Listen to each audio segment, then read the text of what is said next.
All right, beautiful humans, welcome back to another episode of Naked Sunday. I am your host, Caleb Nelson. And today, our topic is what is Naked Sunday? I get asked this question a lot, and I am not blind to the fact that it turns some heads when I talk about it. Go figure. You ever mention the word naked anywhere, especially in a professional sense, you're going to get a response. So what is it? Let's just dive right in. Naked Sunday, this business, this company, was inspired by an actual practice of, well, Naked Sunday. And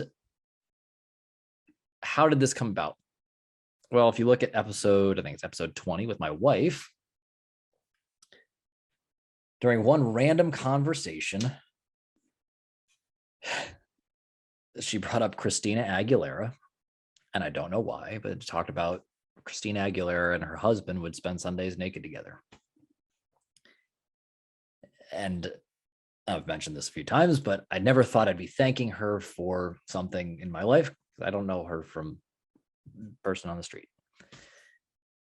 But in any regard, I have no idea if Christina Aguilera and her then husband or still husband, I don't know if they're still married.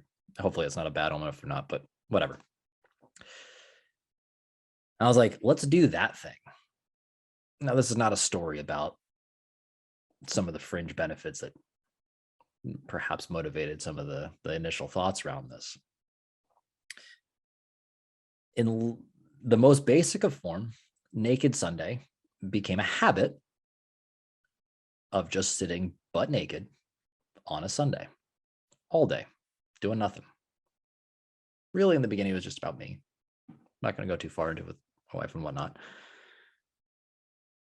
What I did not anticipate, and what has now become one of the fundamental enlightenments of my life and has inspired this journey that I'm currently on right now, is what it taught me.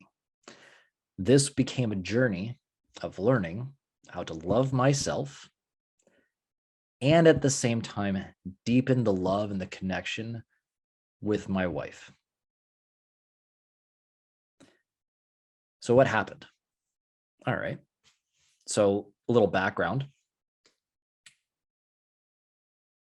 I have at one point in my life, so much so it sold a membership at a gym that I was working at, butt naked, sitting in a hot tub. I didn't mind being around, walking around with my clothes off, just whatever. I was an athlete. I performed very well in fitness and exercise and all those things. And again, look at my clothes off.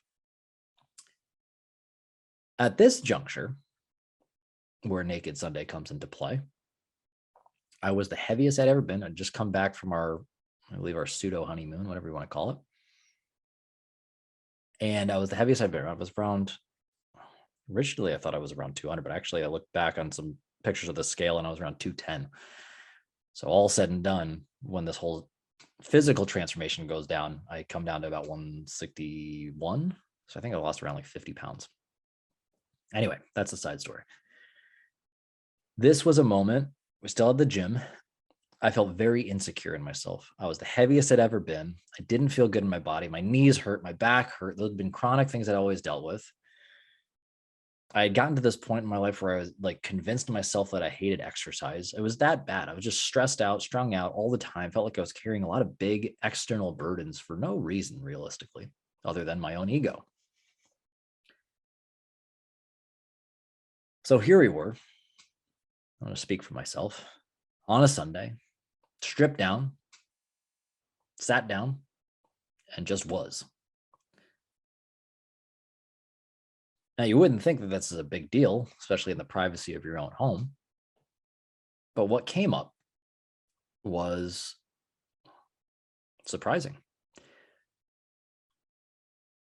Now, I'm pretty hard on myself. Most people don't know this, but a lot of deep dogmas and high performance desires, like needing to be the best, a lot of self-comparison and needing to be the best at everything, whatever that means. whatever the high bar of performance is supposed to be on name your thing, whether it's being a great business owner or best fitness, this thing, that thing, other best relationship. Here I was feeling insecure in my body. With that, feeling like a massive hypocrite, because who the hell should listen to me if I was guiding somebody else on a health journey when I don't look the part? So, namely, being a bad leader in my mind and being a bad business owner, and feeling like I'm not attractive to my wife, just feeling like garbage. The rest of the thoughts that came with, man, I did not realize how mean and nasty I was to myself. I'm at a place in my life now where I've come to realize like why it's very difficult to offend me. Namely, from going through that experience, I realized like I've said way worse than pretty much anybody else could ever say to me. Namely, because I know my worst, my insecurities. I know my weak points better than somebody else is going to know them. And believe you me, that little voice in my head, when you pull away all the other variables and are confronting a fractured self-image at the time, it gets dark. It gets dark real fast. But I'd committed. I was in it. We're going to do Naked Sunday. And I don't know what dawned upon me, but at one moment I just looked over at my wife. I'm sitting there just wallowing in my self-loathing. And I look over at my wife, and this thought, it's like, my wife is still here with me. We've grown through a lot of very difficult places. She met me when I was going dead broke, going through fallouts, going through other things in my life. The external trimmings of success were not there.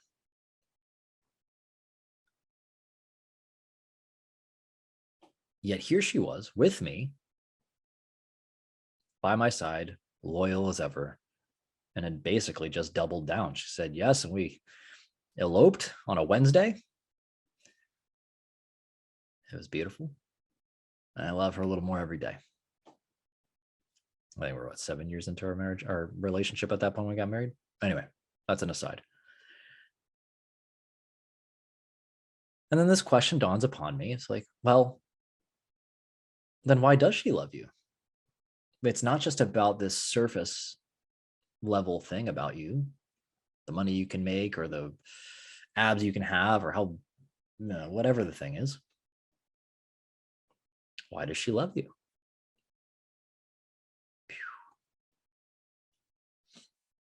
That question blew my mind. I don't know why it did. But in the face of this insecurity, this reflection, as I started to go down these lists of why she might love me, or even just directly asking her eventually, it softened this self-criticism and the self-judgment and self-loathing. Don't get me wrong. I have used shame and guilt tactics to do a lot of things in my life, to convince myself to grind my face off, to get more successful at certain things, to ignore pain, to ignore whatever. I've done all that stuff, to build a business, to build a body, to perform at a certain level, to do like just shut your brain off and go. I get that whole thing. I understand that world. Done it. But here I was in a place where I'm starting to question where I'm at in my life. What's the life I want to build with my wife? What's the type of family I want to bring into my world? Feeling very insecure about my current position in this life, as I had just made the biggest commitment ever, putting a ring on a finger and signing some paperwork, whatever that is, ultimately it sounds insignificant, just some ink on some paper. But we had made a commitment to each other at a time when to talk about like the 7-year itch kind of thing. Instead of running, we doubled down. We're still on the same page and we're going to keep growing together. Who am I? Why does she love me? Who am I? Why should I love myself? And in that, I described that other side, that very tactical, practical, knowledge-based type of thing, a very masculine energy. In this feminine energy of love and acceptance and understanding, when I approached it with that, as I started to just take that edge off, it took it from that stress level of like 100% where I was just motionless Many people call it paralysis by analysis, crippled under the weight of the anxiety and the everything else to come with it. It took them at 100%, took it down to just this palatable, which I guess in a second will become pun intended. We talk about food and relationship with health and whatnot. This palatable place for me to then objectively look at the things that were affecting my life. It's namely, in the first place, was just my physical being. This vehicle, this not even a machine, I wouldn't call it that, but this thing, this beautiful thing that I have been gifted with, that is something called life. The thing that houses that life, how was I going to get it into a place to do the things that I wanted to create on this planet in my time that I still have air passing through my lungs and capable of impacting those that I love? So again, with that capacity to look at myself objectively without judgment and just clean, just clear, objective, as if I was just a doctor looking at a sheet and being like, that's it, and being able to make an objective decision. It'd be something to the extent of like, cool, so on Tuesday, when you were stressed out, you crushed a sleeve of Oreos. What could you do better next time? And it was as simple as that. I would just talk myself through it without the edge. And I was able to still fulfill on the tangible practices. And every week it was the same thing, whether I was feeling bloated and gross and was not as good. Maybe I had another glass of wine or something like that, whatever the thing was. Actually, I think it was amidst me being off of, no, that's afterwards. This process became what I would just do. It was checking in, looking at myself, looking at more or less at the man in the mirror and looking at the relationship in the mirror, and also looking at my relationship with my wife. And she was the mirror, the best version of myself. And hopefully I was becoming the best version of herself and reflecting that back on her and challenging her and holding space for her. The conversations we started to have were more enriching, enlightening. They were vulnerable. They were honest, which is what is at the core of what Naked Sunday is. Being physically naked is beyond the lack of clothes. When I think about being naked, I think about the armor that people strap on all day long, the facade they are carrying when they walk into their personal life, whatever that means, around their family, around their friends. Most people are carrying a persona. When you're in your business life, you're carrying a persona, projecting something to others that more often than not is not safe, not secure within yourself. When I think about being naked, I think about vulnerability. It's about taking those layers off and showing and airing out the darkness and allowing space for the light to come in.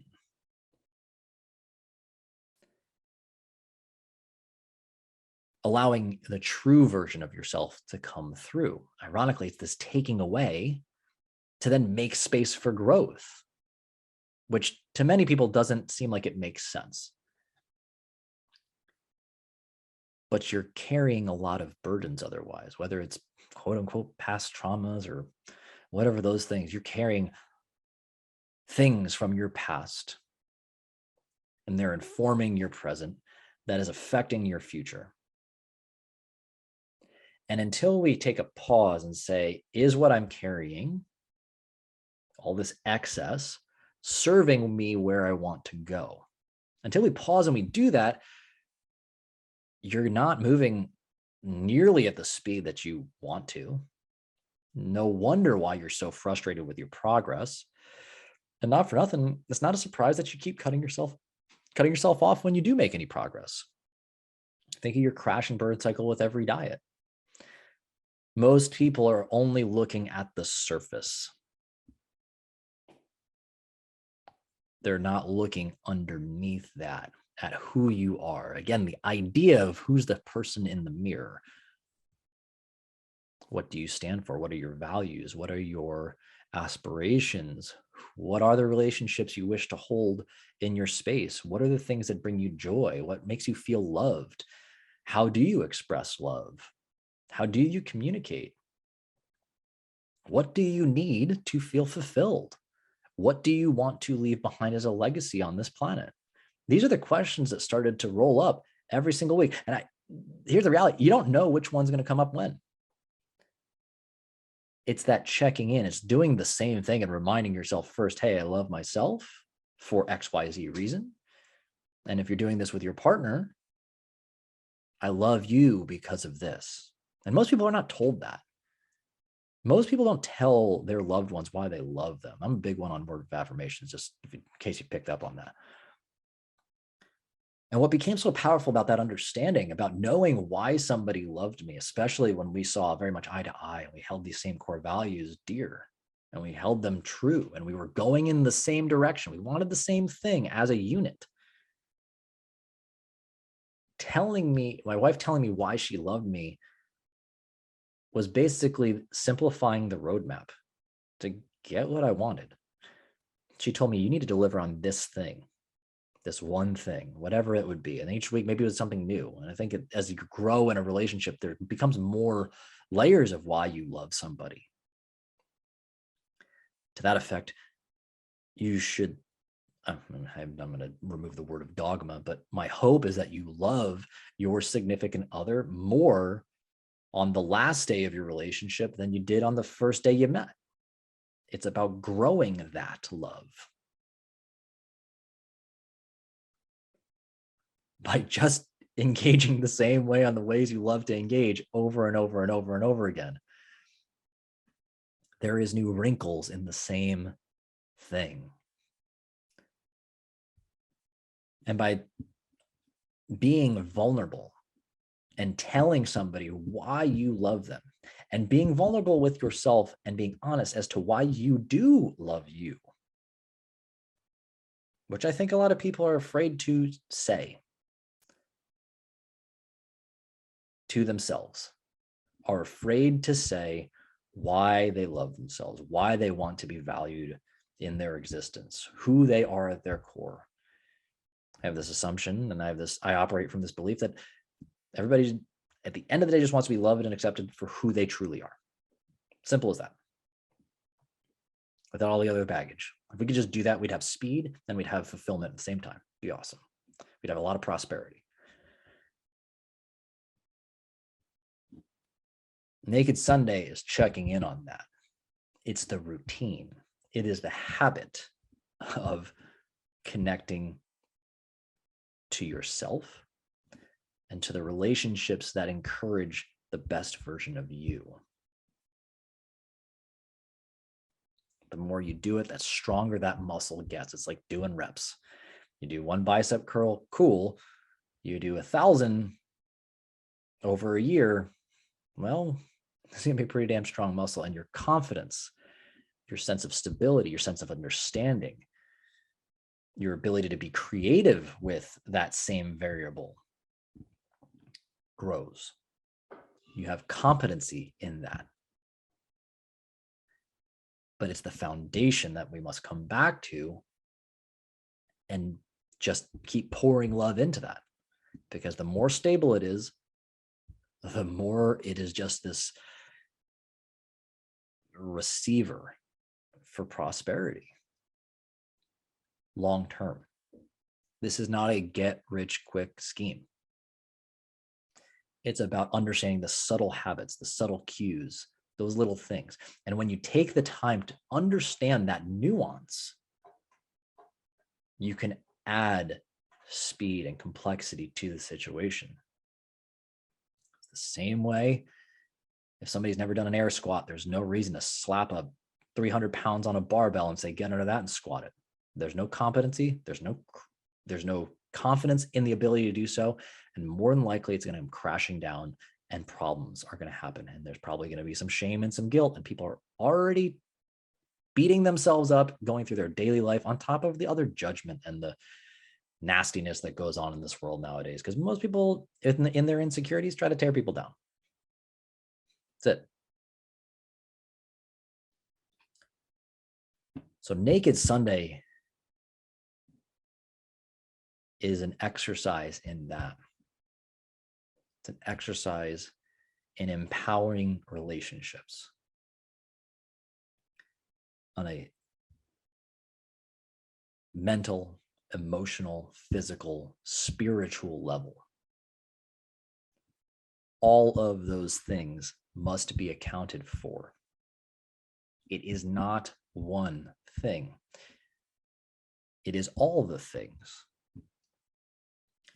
And the reason why I bring it up that way is I heard this amazing quote, and it's in a book, and I can't, it's not off the top of my head right now. I should have it, but whatever. I'll reference it another point. And somebody else can comment and say, but all growth is spiritual growth. So when you start out on a journey like this with the proper intent, i.e. mindset, whatever you want to call that, if you're looking to truly create a sustainable, meaningful, deep, enriching relationship with yourself and your partner, you need to be patient. You need to be kind. You need to be open. You need to be vulnerable. You need to be consistent. And you need to address all the variables that are affecting that. You're going to take a look at the friendships, the relationships that you spend time with, that you invest the most energy with. You're going to look at, do they reflect your core values accurately? You might change them. You might grow them. You might enhance them. You might have to let them go. You might have to reallocate the amount of time, energy, and attention you give to those. You will look at your living space. You will look at your physical environment. You will look at your work. You will look at your work environment. You will ask yourself, is it filling all the boxes? Is it checking all the boxes on what it means for you to be inspired and enriched in your work, in your meaningful work? And you will need to address your physical well-being, your mental well-being. I heard this quote once and I'm borrowing it, but you got to put your body in a place where your mind can follow. Making a big life decision when you haven't slept well and you've been crushing booze and have been eating garbage and you haven't been active and you've been stressed out of your mind, just posing that, think about the likelihood. What are the chances of that being a positive outcome? If you choose to approach the decision-making process, the very masculine energy of decision-making, with that background noise affecting you. Do you really think it's going to work out in your best favor, in your best interest? Probably not. So when you think about all those external variables, when you think about the habits and adjusting them and dosing them to your needs, to where you're at in life, not trying to do what some millionaire is capable of doing, who runs some Fortune 500 company because they're at that level in their life. It's not doing this extreme workout that somebody who's been competing for 10 years is doing. It's modifying and adapting. It's maybe learning how to go on one date night per week. Maybe it's learning how to budget, making just a little space for like savings or investing or whatever it is, a small amount. It's removing yourself about caring about keeping up with the Joneses and contextualizing a life that's appropriate to what you actually care about and where you're at that time, and accepting the fact that you're going to start small and you're going to take the time and the energy that is necessary to build a sustainable foundation for which you can grow the rest of your life, the prosperity, the relationships, Later on, you're going to find an ease of passage. Does not mean you're not going to run into controversy. Does not mean you're not going to run into friction. Does not mean you're going to run into down times. But when those moments come, the tools that you will have at your disposal will facilitate better outcomes, and it will also make it smoother, more enjoyable. Dare I say, you'll go through it faster, with more levity, without feeling bogged down, without as much judgment, without as much expectation, with a little more of a stoic nature in mind, a little more peace of heart and mind. And what I've found in the greatest leaders and the greatest leaders of themselves is that type of intention, that type of ability to arrive at situations having prepared themselves to receive the unknown, to accept the unknown and uncertainty and embrace it as an opportunity to grow because they already feel safe and secure within themselves. And the systems, i.e., the people and the networks and the habits and the mindset, the presets from how they show up. When they get there, they're ready to receive that. And they're ready to grow with it as opposed to conquer it and dominate it. It's a collaboration with adversity.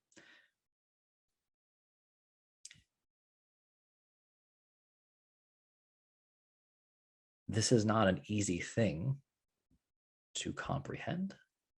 I am not mastered it by any stretch of the imagination, nor do I think there's such a thing as mastery. I think that's something to endeavor for. I heard somebody call themselves a maven once, which I thought was an interesting concept. It's somebody who is perpetually in pursuit of that. And the more I grow on this, I'm going to call it a spiritual journey because it really has become one. Something that I really struggled with. What is my essence? What is my purpose? Those types of high-end, high-level questions that I don't know if there's ever a concrete answer. Perhaps it always is ever changing and growing and adapting and improving. As so long as I accept it as such. And I hope that this finds you in a space where you're able to look at your life in a similar fashion.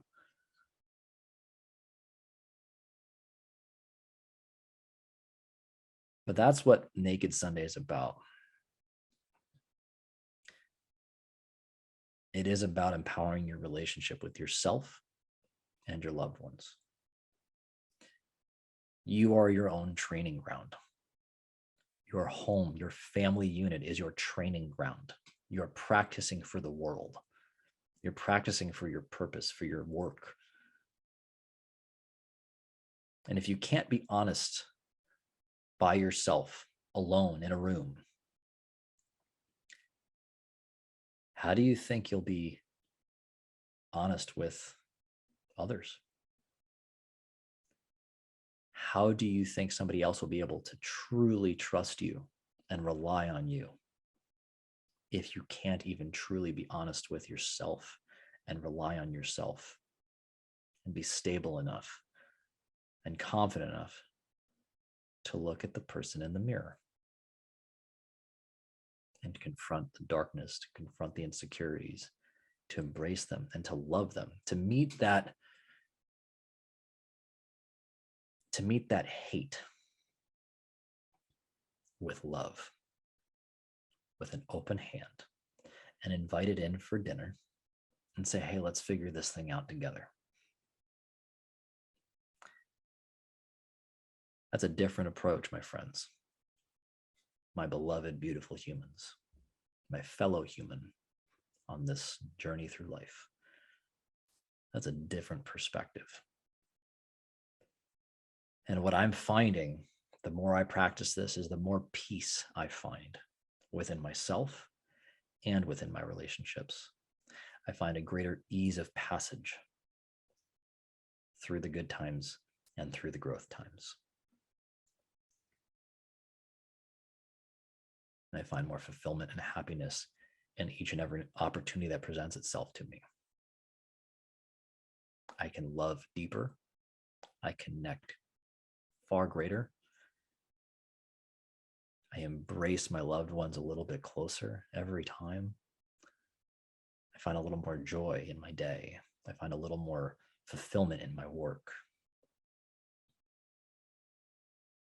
I find more beauty in literally every breath I take. And in that space of gratitude, I love you. And I hope you can feel that same sense of abundance and prosperity in your life. All the external variables in my life have been different than where they have been now. The darkest and the best, they've been both. But it wasn't until I started to look at the intrinsic means of success, whatever that means, until I took an honest look at that, got naked with myself, figuratively and literally, did I find myself in this space. So what is Naked Sunday? What is this organization, this collective, this idea? Well, it's my hope to help as many people on this path as well. Anybody who's prepared to enter this journey with themselves and their loved ones, to create your own sense of individual empowerment. And my hope is with that, we're going to find a lot more peace within ourselves as a individual. We'll find more peace within our immediate relationships. And perhaps, if we're so fortunate, we'll find more peace in the collective, in mass. Let's see where that goes.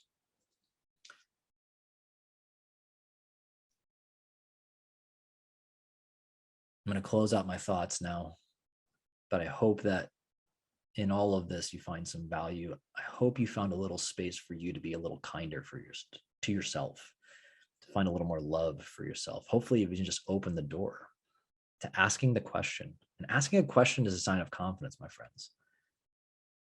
It's not a sign of insecurity. It's not a sign of lack of intelligence.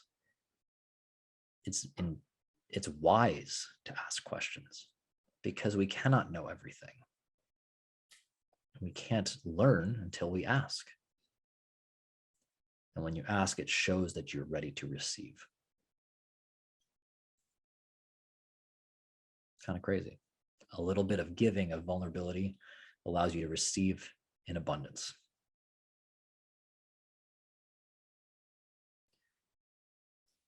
On that note, my friends, like I said, I hope this finds you in a place where you're ready to grow and be honest with yourselves, to get naked with yourselves, to share more love with yourself and with your loved ones.